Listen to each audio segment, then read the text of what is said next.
YouTube, what is up? My name is Kobe. I hope you're doing well. I hope you're in good spirits wherever you're watching this. So the reason why I'm starting this YouTube channel is because I love storytelling. I want to be able to tell stories, and YouTube is just the best place to tell stories, period. So this video is going to be a little bit heavy, obviously. I mean, we're talking about race, and it's super complex. It's super controversial in a lot of ways. Number one rule, so if there's anything that you guys disagree with in this video, that is totally okay. In fact, I expect there to be a lot of disagreements. This is just my own perspective. If there's people that disagree and have different opinions, that's great.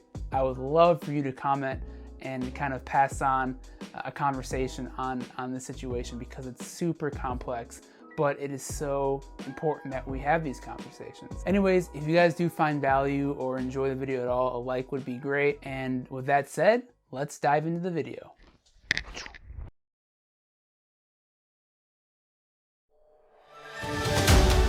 This is a CBS News special report. I'm Katie Couric at CBS News election headquarters in New York. And we have breaking news, momentous news, really.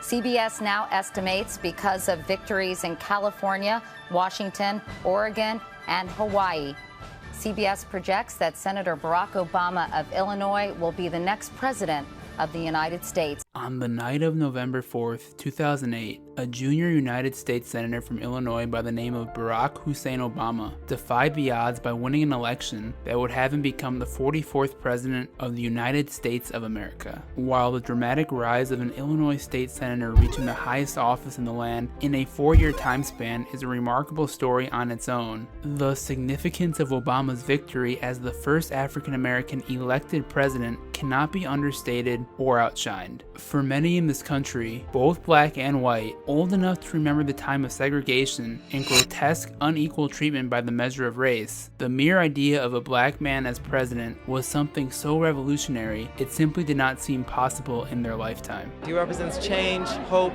progress. Yeah, to see something so great, like, I can't describe it. Alas, the symbol of an Obama presidency was the loudest signal of several that showed the tremendous progress of African Americans over the course of 50 years following the Civil Rights Movement. For example, in 1964, only 18% of whites claimed to have a friend who was black. By the turn of the century, that number rose to 86%. In 1968, only 54% of African Americans aged 25 through 29 had completed a high school degree. Today, that percentage is well over 90%. And with respect to poverty, in 1940, a staggering 71% of African Americans earned an income below the poverty line. At the time of 2008, this had come down all the way to 24%. Yep, in more ways than one, there is no question the marked improvement of the black American experience today tells a story of a country working hard to escape its ugly history of discrimination. And with the black president now entering the White House, securing 69 million American votes, some pondered if the story of prejudice in this country was near complete and ready for publication. Yet, although these figures, in conjunction with Obama's election, help fuel the narrative of a more obvious, equal, and less racist America, glaring gaps remained in place in several key areas. To illustrate this, let's move to another event happening around the same time.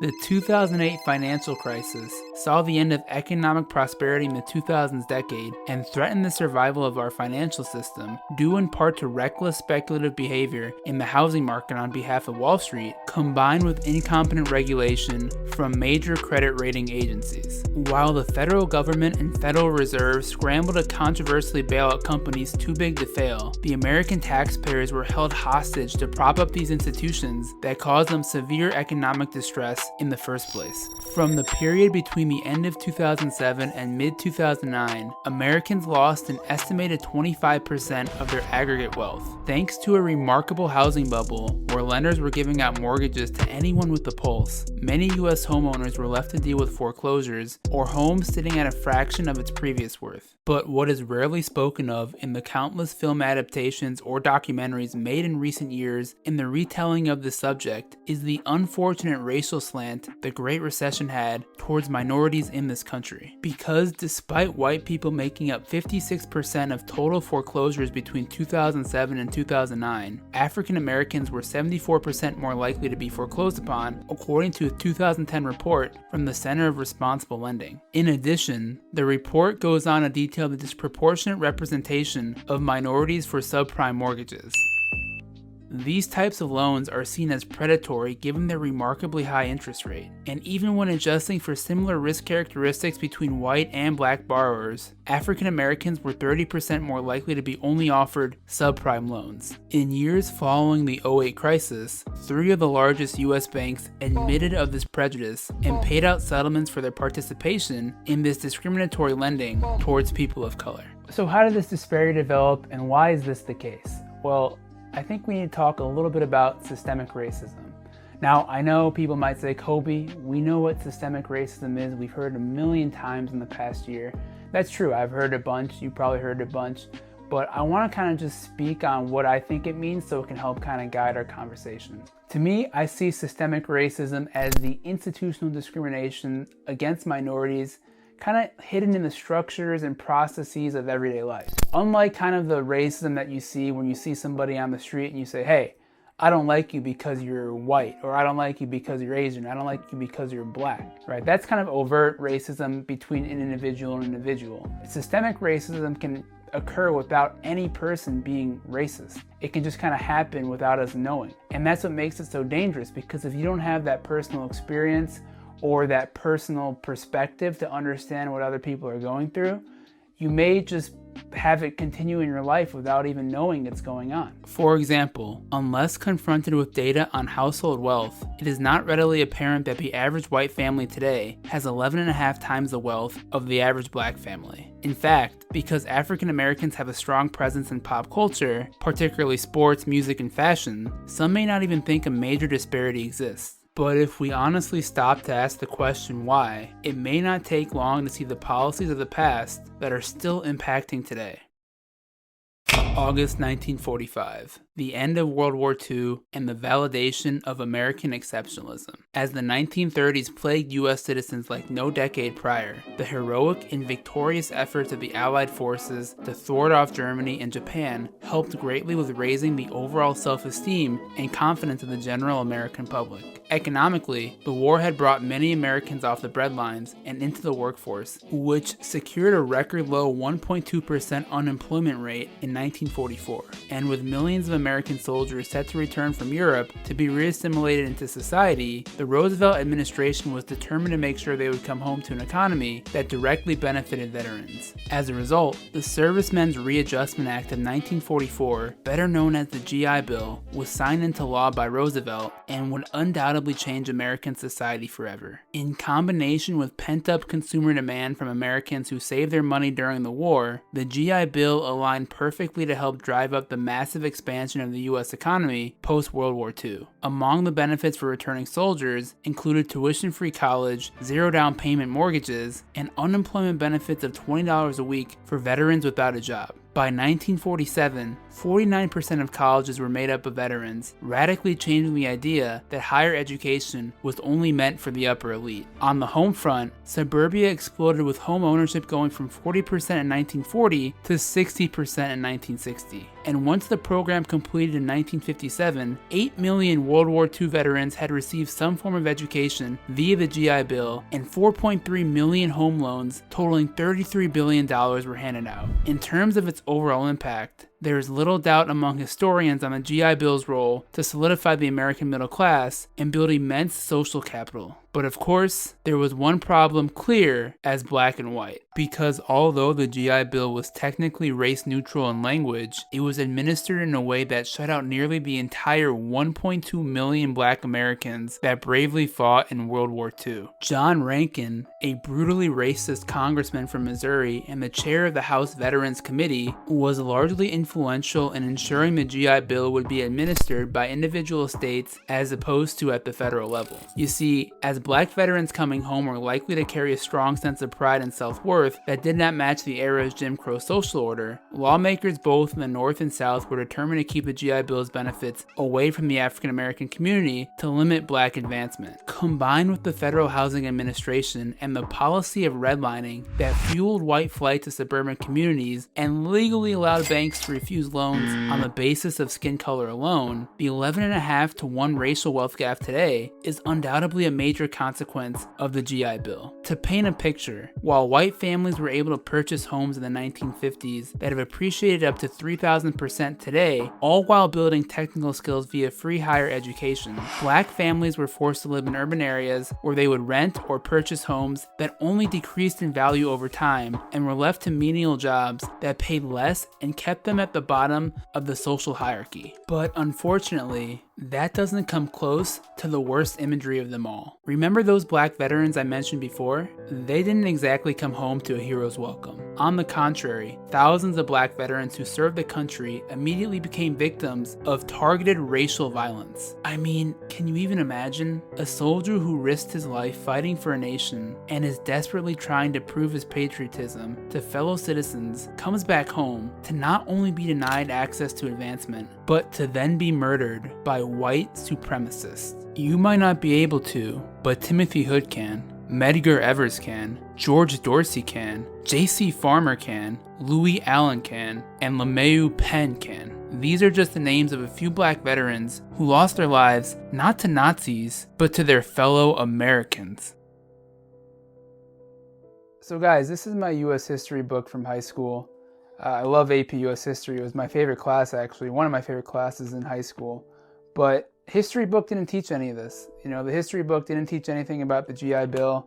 It didn't teach anything about redlining. There's not a single thing in this book that talks about redlining, talks about housing discrimination at that length. Now look, I understand this topic can be very uncomfortable to talk about. It's not the most pleasant conversation, but how do we not have redlining in our history books? You know, how do we not have housing discrimination that's still impacting today? I would argue impacting today more than, say, the KKK or things in the past that we like to kind of speak about as being so evil and it's very easy to call out as wrong. But when it comes down to residential segregation that's going on today, we don't teach that in our history books. You know, we don't talk about the racial wealth gap that persists today. So to me, I think we have to be more honest and have to be more truthful in our history books, because otherwise we're never going to get it. The reason why I've chosen so hard to highlight racial inequality in housing is because I think honestly it's one of the most important issues that gets talked about the least. When it comes to the racial wealth gap, this could be the whole ballgame. This really could be the whole ballgame, and I want to explain as to why. Start with the average black family and white family in 1968. The median household wealth for each was $6,674 and $70,786 respectively. When the Fair Housing Act was passed by Congress in the same year, which by the way was strongly influenced by the assassination of MLK, the division between white and black neighborhoods was already largely accomplished, and thus of course, the overwhelming amount of wealth was concentrated in white neighborhoods. As you can imagine, this wealth disparity plays out in every way of life in these communities, such as schooling, healthcare, and policing, to name a few. With residential segregation creating such an uneven allocation of wealth and opportunity on the basis of race for the previous 40 years prior to 1968, permanent damage was caused to the perception of majority black neighborhoods and black people in the eyes of homebuyers, even after redlining was outlawed. If I was her and I was going to sell a house, and a colored person come along want to buy it, well, they could buy it, but maybe my neighbors would kill me. I mean, just think about it. Say you're looking to buy a house. If your goal is to build wealth, why would you move into a poorer neighborhood filled with people that have been systemically oppressed? A rational person looking at their home as an investment would not do that. On top of that, let's flip this scenario. Say you're a home buyer in a predominantly white community and notice black neighbors are starting to move in. Even though you don't necessarily have a problem living near black people, you remember that black neighborhoods are worth less on average than majority white neighborhoods, and this causes you to pack your bags and sell your home. Because other home buyers also notice the uptick in black people in this neighborhood and don't want their homes devalued as well, you are forced to sell the home at a market price lower than what it should be worth. worth. Addressing this issue covertly, real estate agents partake in racial steering, creating a societal self-fulfilling prophecy of sorts that limits the appreciation of black housing. While simplified, this vicious cycle is what has played out over the last 50 years and is a major factor as to why the legacy of redlining is alive and well. Even today, no matter the improvement of African American communities, all else equal, their relative value simply just does not match up with white households. According to a Brookings Report study on the devaluation of assets in black neighborhoods, similar homes in both housing and neighborhood quality are worth 23% less in majority black neighborhoods as opposed to white neighborhoods. In fact, even the most successful African Americans in majority black neighborhoods who achieve social mobility often will move to white suburbs to take advantage of better house appreciation and public schooling. Thus, black communities remain disproportionately underfunded and are comprised of citizens who simply cannot afford to live anywhere else. And when it comes to predicting outcomes, there are very few factors more consequential than the neighborhood you grew up in. Unfortunately, the consequences of residential segregation do not end with wealth suppression. Without diverse communities in society, it is far more difficult for all of us to see past stereotypes depicted in the media. In the summer of 2020, this phenomenon became more clear than ever when protests took over the country over the chilling deaths of unarmed civilians Ahmaud Arbery, Breonna Taylor, and George Floyd. All of a sudden, the undercurrent of discontent and inadequacy felt by so many in this country could no longer be contained, and people of all races flooded the streets in a way perhaps unprecedented in recent memory. There had been events in the past that certainly led up to this moment, but as I think most would agree, this time it just felt different. For the first time in a long time, it felt like America was genuinely listening to a group of people that were calling out for help to solve a problem that had been marginalized for too long. Now, just because someone is willing to offer their ear to listen, doesn't mean they're going to agree with what you have to say. What I want to do in the second half of the video is kind of answer 3 questions that I think gets talked about a lot, that I think we all just don't have a total grasp on, because they can be quite confusing, quite real, honest questions that we have about society. Again, I'm just one person. I have one opinion. I don't speak for anybody. I just kind of see my own life, my own perspectives, and I want to share them. And I want to have a real positive conversation. So if you guys agree, disagree, that's totally okay. I hope you can enjoy this video even if you disagree with some of the opinions that I have. And with that said, let's hop into question number 1. Question number 1. Why is police brutality against African Americans considered such a major issue in comparison to other critical societal problems? So at first glance you might think, Kobe, this is the dumbest question ever. The answer is obvious. I hear you, but I would contend it is still worth discussing. If you happen to be on social media over the summer when things were really boiling over, there was plenty of counter conversation about the severity of unarmed black deaths at the hands of police in comparison to violence against black civilians. In fact, a bar graph showing the number of black deaths at the hands of white people to be minuscule when graphed next to black deaths at the hands of other black people spread all over Twitter. Ah yes, the famous black on black crime talking points quickly resurfaced as a rebuttal to the response of what we were all witnessing on our television screens. Essentially, it was meant to make the case, hey, I know this is bad, but what about all those killings in Chicago? I know a lot of you already understand the red flag here, but for those that don't, I want to try to make it as clear as possible as to why I believe this is problematic thinking.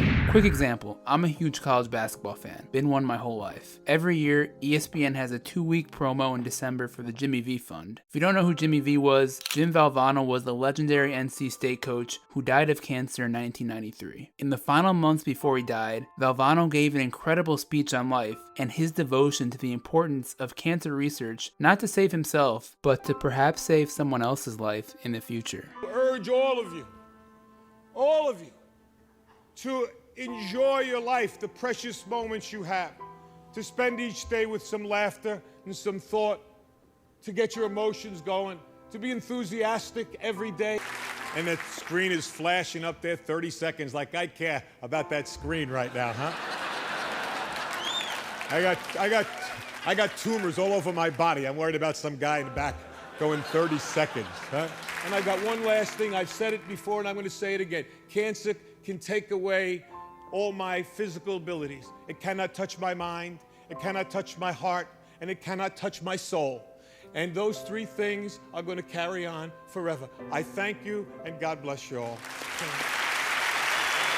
Now, as beautiful and heartfelt as that was, I want you to imagine if after he gave this speech, some people started saying, well, I hear you, but what about the AIDS epidemic going on right now? Why should we raise money for cancer when there's all these sorts of viruses that can kill the human body? Of course, nobody would do that in reality because it would be extremely insensitive and dismissive of a problem greatly impacting the life of a dying man. That doesn't mean the subject of AIDS isn't important, it just shouldn't be lumped together every time we talk about another deadly disease. Similar to putting forth independent action to the issue of cancer, I think it's important to give that same respect to the issue of police brutality and police interaction with communities of color. And look, while it is completely true the killings of unarmed black citizens by police makes up a small total of the overall killings in America, from my perspective, the reason why there is such an impassioned response across the world to these events involving police is because it is truly the systemic inequality that breaks the camel's back. What exactly do I mean when I say this? Well, let's be real for a second. Although the information I shared earlier on how the GI Bill skipped over African Americans might enlighten a few new people who are watching this, it's not exactly a secret. The war on drugs and the prison industrial complex? Not a secret. The well-documented studies that show the justice system will punish a black person harsher than a white person for the same crime? Not a secret. At the end of the day, you can throw all the stats and studies out there you want that show inequality in America, but when it comes down to it, we all still have to live our lives. We have to go to work, we have to go to school, we have to exercise, we have to cook dinner, you guys get it, the list goes on.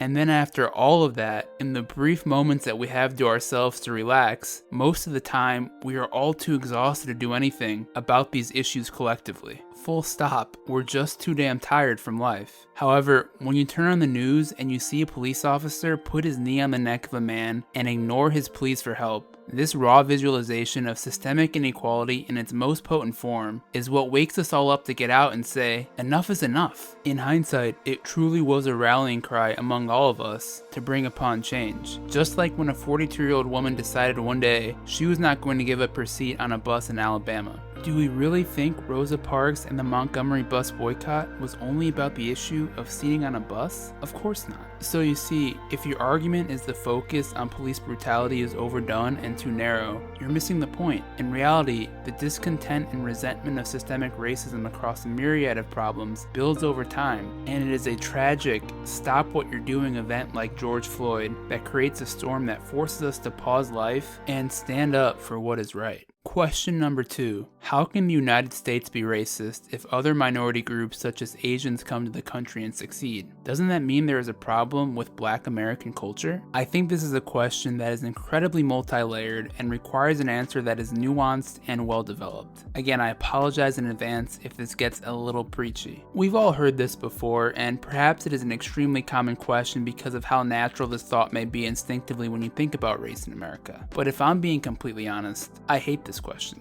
I hate it because of the way it is phrased and the way that it inherently fosters division. Let me explain.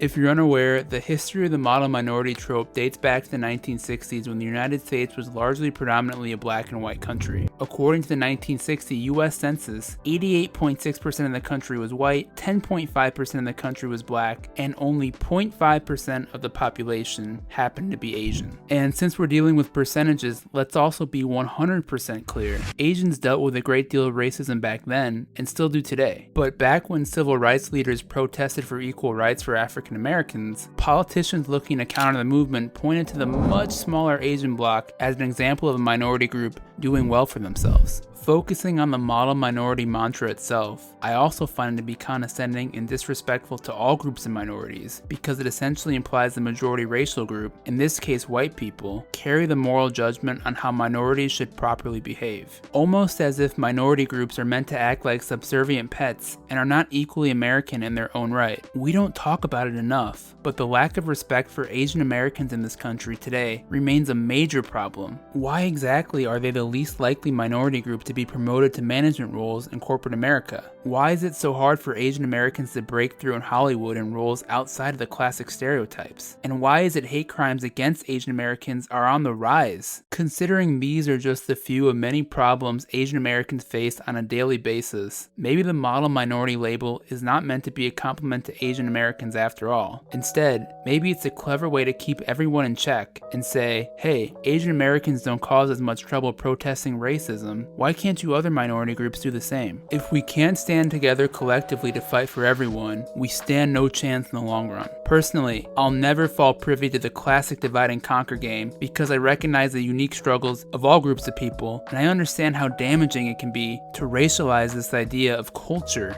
in our society. The truth is, 74% of Asian Americans living in the US today are foreign-born and have chosen to immigrate to the United States. No different from black immigrants from Africa and the Caribbean who come to the US with the principles and beliefs needed to work hard and succeed in this country. And by the way, a lot of them have. Nigerians in particular, for example, actually have a higher average household income than white Americans. But wait a second, stop the tape. If Nigerians are black and do well in this country, even better than white people on the basis of income, well, Kobe, isn't that the checkmate of all checkmates that the talk of racism is overblown? Not exactly.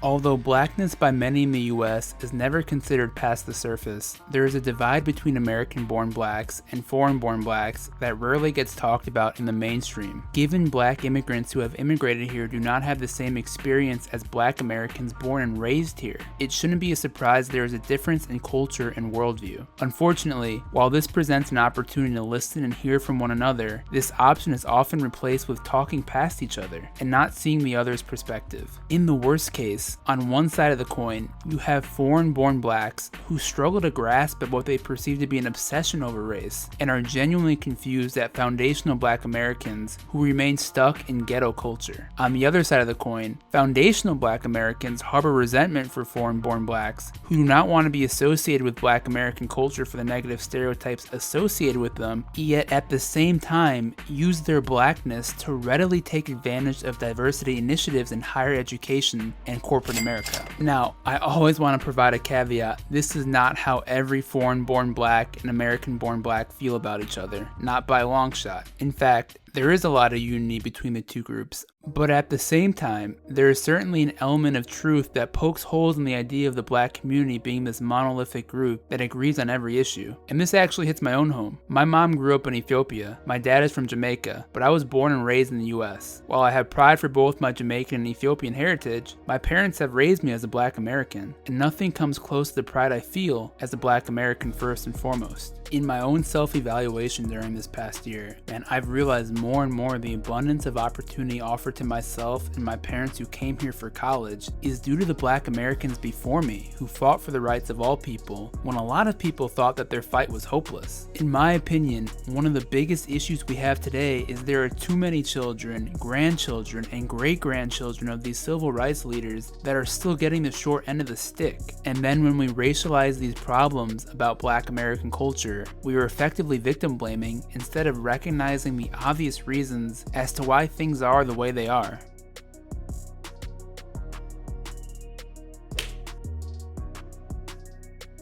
The media won't tell you this, but the majority of black Americans are doing well, and they're middle class. 99.9% of black Americans are not involved in violent crimes. Yeah, I know I've shared my opinions plenty, but those two statements are verifiable facts. Where some people see the narrative of poverty and struggle, I see the narrative of perseverance and fight. Now, obviously, are there themes currently in black America that are problematic? Absolutely. In comparison to other racial groups, it's undeniable there is a gap in wealth, education, and crime. And on that last one, I can already hear some of the comments already. Despite making up 13% of the population, African Americans make up 52% of reported murders. People that make those claims at surface level without digging deeper as to why that is, aren't acting in good faith. We have to keep reminding ourselves, black people aren't inherently more violent or criminal than anybody else. Marginalized groups in poor urban areas without economic opportunity are most at risk to be involved in crime and violence.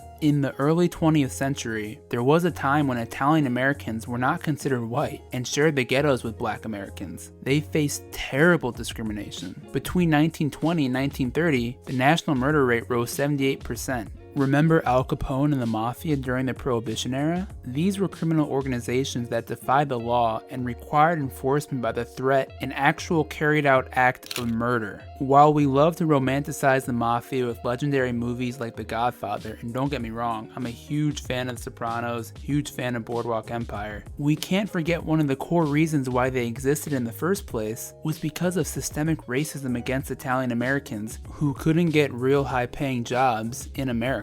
Were Italian Americans more inherently violent than anybody else? Of course not. And once the US accepted Italians into white America and out of the ghettos, less and less resorted to a life of crime. Right now, there is a clear lack of capital in these inner city communities, and with less capital, there's not only a lack of opportunities, but more importantly, a lack of understanding of what is possible outside the neighborhood, apart from what they see on TV. And I'm gonna be blunt, it's music, athletics, or drugs. Those are the choices. Look, I'm a firm believer that anyone can change the outcome of their life by the choices that they make, but the part that some people don't understand is that a lot of people don't know the choices that they have. To underestimate how hard it can be to truly overcome your environment when it is in your face every single day is the assumption some people sitting at the top of the food chain love to make. But this guy did it, that guy did it. Are we really okay with accepting the problems of many because a handful of people were able to make it out? That just doesn't sound like a solution to me. Either they don't know, don't show, or don't care about what's going on in the hood.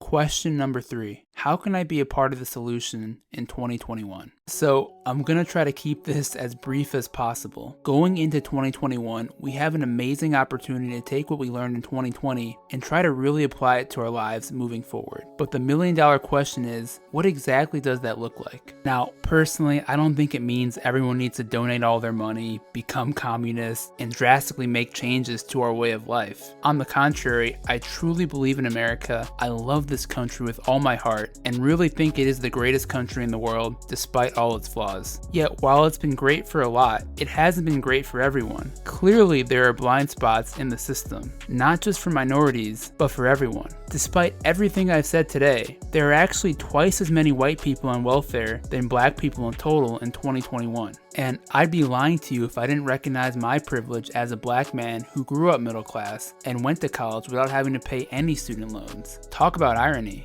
That's not an out for white people to feel better about racism or the mistreatment of black people, but it's an acknowledgement of my own self-awareness and my own honest attempt to understand the reasons for my own success or lack thereof. But I also know when it comes to interactions with the cops, walking late at night, or being accused of crimes I didn't commit, my privilege is completely taken away. I could be a black guy with $1 or I could be a black guy with $1 billion. It wouldn't matter. In addition, thinking about my own perspective makes me think hard about other people's perspectives and why they think or act the way they do. Family, friends, criminals, drug dealers, people that support Trump, people that support Biden, black people that hate cops, white people that grow up poor and can't comprehend the idea of white privilege. Well, considering all this, number one, I'm not going to pass judgment on anybody. I'll disagree, I'll fight hard for what I believe in, and do my best to help make the change, but I'm not going to label people as inherently good or bad. They're just people whose beliefs are made up of the life experiences they've had. For those that are fortunate enough to carry their own self-awareness and can act in good faith, I urge you to focus hard to understand the perspective of others. When it comes to people that make poor life decisions, don't victim blame. Don't talk down to people like you're giving them advice as a superior person. You're not superior. You're not special. You've just been more fortunate. Number two, I'm going to focus hard to end the racial stereotypes in my everyday life. Black people are this, white people are this, Asian people are this, Hispanic people are this. I get it. Some racial stereotypes work well in comedy. They could be harmless or a good laugh. Some can even come from a place of pride, but some can be very damaging. I'll give you one from my own personal life. So I grew up in a predominantly white area. Growing up, I was considered the black kid. I've heard plenty of times how I'm acting white or I'm practically white, blah blah blah. Honestly, it never really bothered me too much because I've always had strong conviction on who I was, but upon reflecting on that more in hindsight, I recognize the reasons why some people would say that. It was because I valued my education, because I didn't drink or do drugs, because I was well spoken. And then I had an epiphany. Oh my god, it's not about me or my feelings. I'll be okay. But when those stereotypes are ingrained, it's validating this idea of blackness in a negative light, where being black means not valuing my education or getting involved in crime. So now, even if it's in good faith, if that were to come up with a buddy or somebody that I knew, I just calmly put people in their place and explain, hey, that's damaging, bro. Not because I'm bothered or annoyed by it personally, but because it's an opportunity to share a thought that some people might not have. Full disclosure, you might risk being a buzzkill a little more often, but tackling unconscious bias is one of the most powerful things you can do and totally worth it. Number 3, I'm gonna focus on inclusivity, more than I've ever had before. Beyond the conversation of race, 2020 was one of the most isolating years on record. Thank God for the internet and our ability to stay connected digitally, but there are still a lot of lonely people out there. You might be one of them, or if not, there's probably someone you've crossed with in your life feeling so. Whenever the world gets back to normal, you'll never know who could benefit from you just reaching out and including them in whatever you got going on. Could be someone from work, could be a friend you lost touch with, could be someone you just recently met. Whoever it may be, try to see people as for who they are. People, because let's face it, exclusivity is something that structures the world. It's what creates class structure, it's what divides us, it's what makes us feel superior or inferior. So, if you're still watching this, I challenge you in 2021, find the exclusivity in your life and try to break down those walls. Connect with people from different backgrounds, accept them for who they are. I know that sounds cliche, and it definitely is, but when you really think about it, it is our only chance to succeed in 2021 and beyond. Anyways guys, that is the video. I hope you enjoyed. I hope you gained some value from this. If you're still watching right now, thank you so much. Man, this was definitely one of the hardest things I've ever done.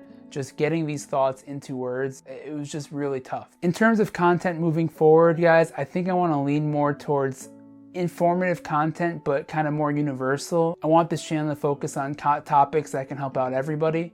So when it comes to investing, personal finance, side hustles, I want to create great stories around those topics. Kind of touching on the theme of this video, I really think you just need 1 or 2 hobbies that can get you on the right path to really set you up.